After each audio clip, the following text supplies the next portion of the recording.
Pleochroism explained.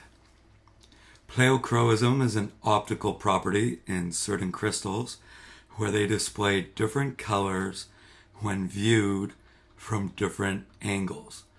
This happens because a crystal absorbs light differently along different crystallographic directions.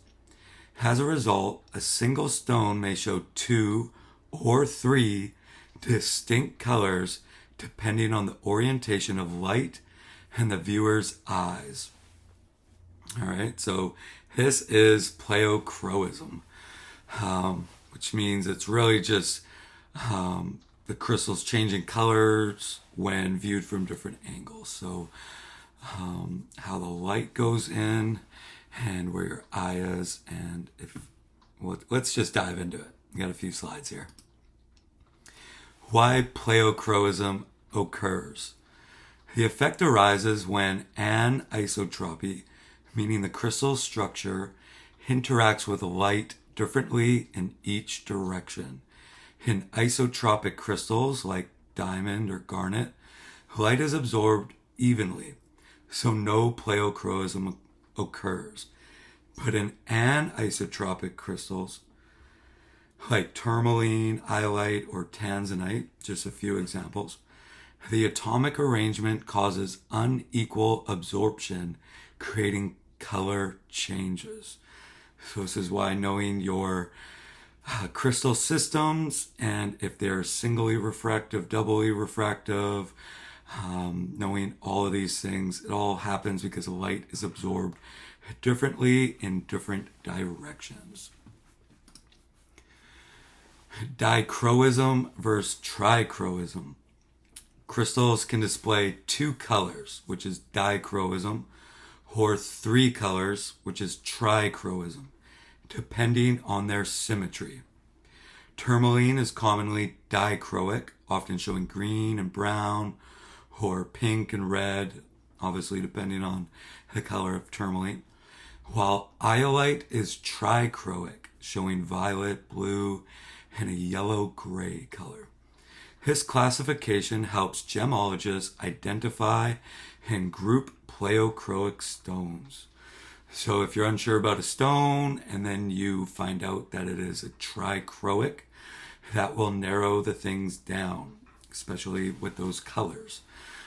Same for dichroic, right? Dichroism shows 2, trichroism shows 3. So we can just remember that one. Examples of pleochroic crystals. Okay, so famous pleochroic stones include iolite, cordierite. So you'll get a blue, a violet, and a yellow-gray. So it's trichroic. Tanzanite, you'll get a blue, a violet, and a red-brown in trichroic. Tourmaline, commonly dichroic, green to brown, pink to red. Andalusite, beautiful stone, you will get green, brown, and red. It's a trichroic stone. So these stones are valued for their shifting colors, which makes them dynamic and unique in jewelry. Okay, so you're also going to want to watch out for heat-treated stones. This may turn a trichroic stone into a dichroic. Typically, tanzanite is a very good example. Once you heat treat it, it will lose one of its colors, okay, making it dichroic. And then you can distinguish that it is a heat-treated tanzanite once all your other identifications match up, right? So just some famous examples of stones that are trichroic, really. All these ones are trichroic. How pleochroism is observed. Okay, so this is how it works when you're looking at the stone. So pleochroism is easiest to see when crystals are rotated under strong light or viewed with a gemological tool called a dichroscope. Okay, so this instrument splits light into 2 beams, showing the 2 pleochroic colors side by side. Without tools, pleochroism can still be noticed, by slowly turning the stone in your hand. So just a little more difficult without this tool.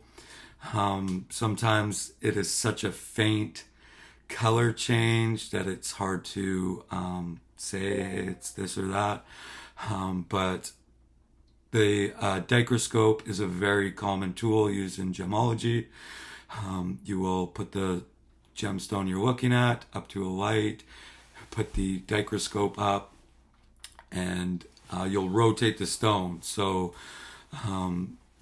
because if you're looking through one way, you might not realize that it's trichroic. You might just think it's dichroic. So you always got to rotate it, play around with it, move it around, right? So rotating the stone is super duper key in finding pleochroism. Just like this photo here. So it's purple there, they rotated it. It's blue, then they rotate it to looks like the other side of this, and they're getting a yellow, or maybe the top action. So here's just a little chart here, looking through the C-axis, green brown, looking through the B-axis, getting a blue-green, and then looking through the A-axis, getting a blue-brown, right? So there's 3 different colors here. You got blue, green, and brown, right? So a good way to find your pleochroism. Pleochroism versus iridescence. Pleochroism is often confused with surface effects like iridescence or opalescence, but they are different. Okay, not the same thing.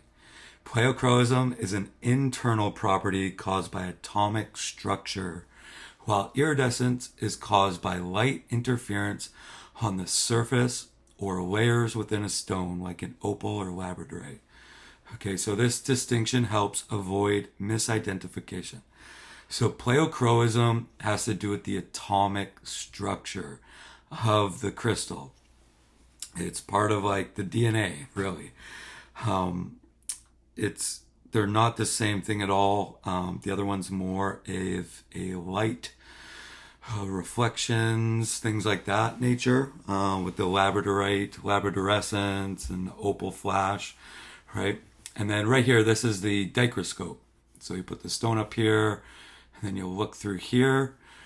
And how this actually works is you have a piece of calcite in it, and it splits the colors.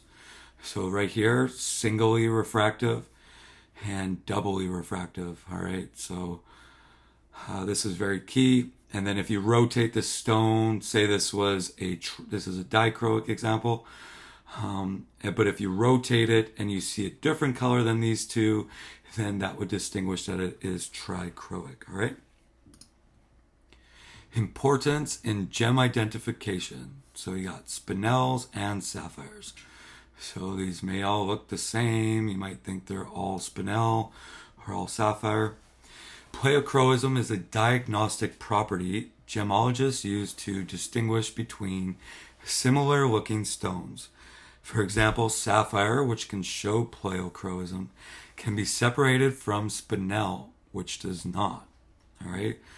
So it is singly refractive. It is singly refractive spinel, whereas a sapphire is doubly refractive.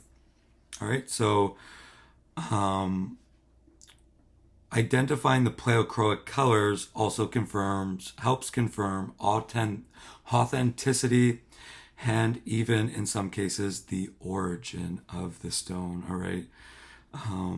Gemologists use this all the time to tell with the pleochroism to tell the gemstones apart, because there's a lot of blue stones, but one might be doubly refractive and the other is singly refractive. You rotate it in every single different angle and you don't see 2 colors. So it's singly refractive. You can then cancel some things out. Pleochroism and cutting orientation. Okay, so gem cutters must consider pleochroism when faceting stones. By aligning the cut with the most desirable pleochroic color, they enhance the gem's beauty. In some cases, cutters avoid orientations that reveal less attractive hues. Tanzanite, for example, is usually cut to emphasize its vivid blue rather than its brown undertones, right? So you might want the blue or the purple side of the Tanzanite rather than the brown side, just a little more appealing to most people buying these stones. When you picture a Tanzanite, you kind of picture that purple or that blue. You don't really picture brown, right? So knowing the Pleochroism as a gem cutter, faceting, that is just something to definitely be aware of. Pay attention to the Pleochroism. So cutters should be aware of all this. Scientific importance of Pleochroism. So studying Pleochroism provides insights into a crystal's internal structure, bonding, and anisotropy. It reveals how light interacts with different crystallographic axes. In geology, this property helps mineralogists identify minerals in thin sections under polarized light, which is essential for studying rocks under a microscope. Okay, so scientists study Pleochroism to learn about the crystal structure, very key. So you can see in this photo of the tourmaline on your right there with the black background, the different light to it. It's very key, as well as below that you got the two squares. Sometimes it's just a darker or a lighter green, right? So that's what I mean when it's a bit hard to distinguish if it's trichroic or dichroic. You know, two of the different colors, one might just be a darker blue, lighter blue, darker red, one's a little more pink kind of thing, but they can be in some cases similar depending on the stone, but there is a difference, and noticing that difference is the key, really. Oh my gosh. And then we have vertical vibrations partially absorbed, horizontal vibrations completely absorbed. So this is a dichroic crystal. You have the light passing through, and you can see how it is twisting and moving. So if you rotate that stone, you'll see two different colors. Symbolic and metaphysical interpretations. All right. So in metaphysical traditions, Pleochroism is often seen as a symbolic of adaptability and multidimensional energy. Crystals with shifting colors are said to help people embrace change, balance multiple perspectives, and align with different layers of consciousness. This adds a spiritual dimension to a scientific property. So just something to just think about with these stones, noticing there's different colors to them.